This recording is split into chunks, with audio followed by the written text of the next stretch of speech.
as a product manager, you will write features which will get delivered 3 months, 6 months, 1 year down the line. And communication skills is not only about good language, right? Good language is Correct. one part of it, but Mm-hmm. are you able to get your point across? So you need to put Okay. yourself in the user's Hmm. footsteps. Can you tell us about the skill sets? You did say something about, the person should be able to take notes really well, as in understand the client's, needs and put all those things in notes. And Mhm. so definitely communication is something, and listening and all Correct. that is there. But can you tell us, like, three hard skills and three soft skills that must be there for anyone to even think of having a career in product management? Got it. Hmm. So that means first skill, I would rather classify in terms of importance rather than classifying in Okay. hard and soft skills.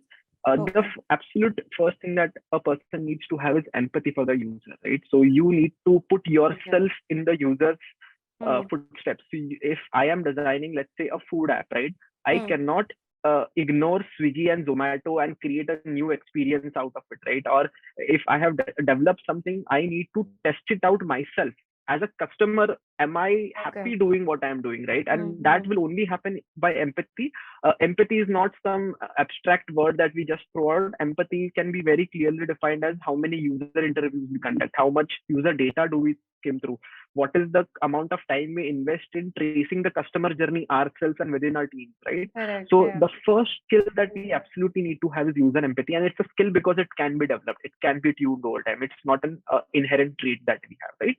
Okay. The second must have skill is prioritization, and ruthless prioritization at that, because if you look at my calendar in a typical day, I will have 20 odd meetings line up. So I have to Okay. actively decline calls because everyone would want to pull you on the call because business would say that these things are not working Hmm. properly. The developers would Hmm. say that I need more details on this feature. So Yeah. I have to every evening I have to take a call on which meetings I have to decline tomorrow. Otherwise, Hmm. I'll not get anything done. Right. So there Okay. is this person. If those of you are really interested in product management, you can Hmm. follow this guy online, Shreyas Doshi. Okay. Amazing frameworks he'll give you about product management. So Hmm. really you have to prioritize very well, right? The third one, of course, is good communication skills, like you brought out. Hmm. And communication skills is not only about good language, right? Good language is Right. one part of it, but Hmm. Hmm. are you able to get your point across? So you Right. have to communicate with Okay. CXOs in Hmm. writing a note for the feature, but at the same time, you also have to, write down something for a developer.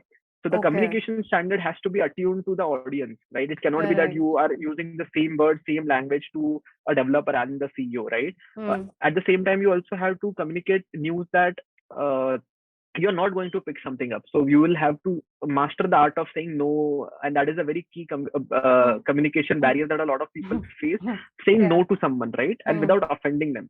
So you Yeah. will have to say a lot of senior stakeholders that you cannot pick something up. So I Okay. think that is the third thing. The fourth thing is, of course, having and once again, sub part of a communication, but I cannot stress this enough, having very good written communication skills Right. in Yeah. terms of Hmm.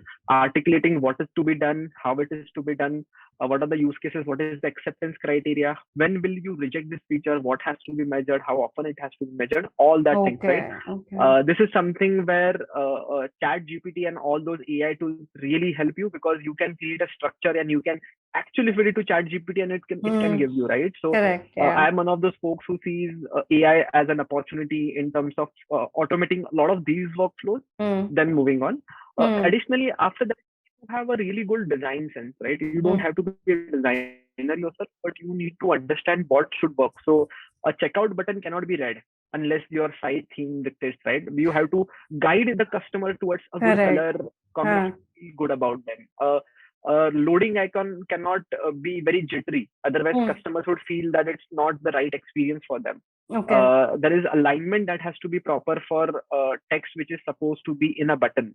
There is Okay. alignment that has to be there when you are, let's say, in a menu card for Zomato or Swiggy. So all Okay. these kind of variations you have to have within your design. Hmm. And finally, you need to have a lot of patience, because Hmm.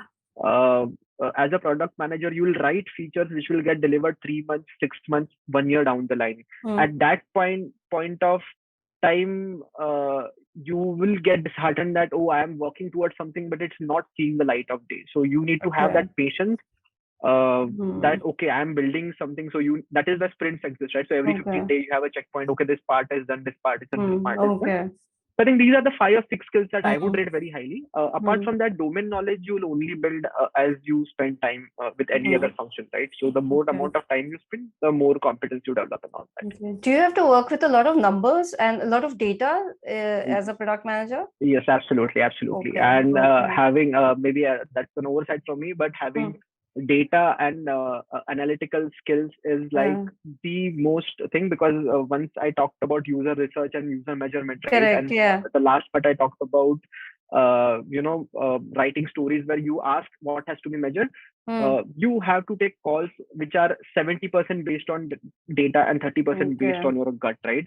But that 70% has to be damn good. It cannot be that just today I'm talking about having an app rollout. So a post app upgrade. So you might have seen sometimes you have opened an app and you are being asked to force upgrade.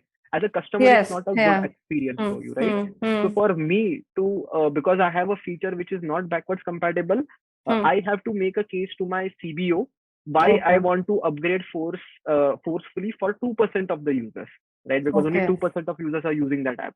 So I cannot be very offhand about my numbers. Okay, yaar, itna karke chal jayega. You have to be very specific. But when the gut part is there, you have to really ensure that you develop this over time. So it's not something that you will learn from a book, but you will build it over time. Okay. How much of it has affected you in your product management, your current role as a product manager, in the understanding and all that? Yeah.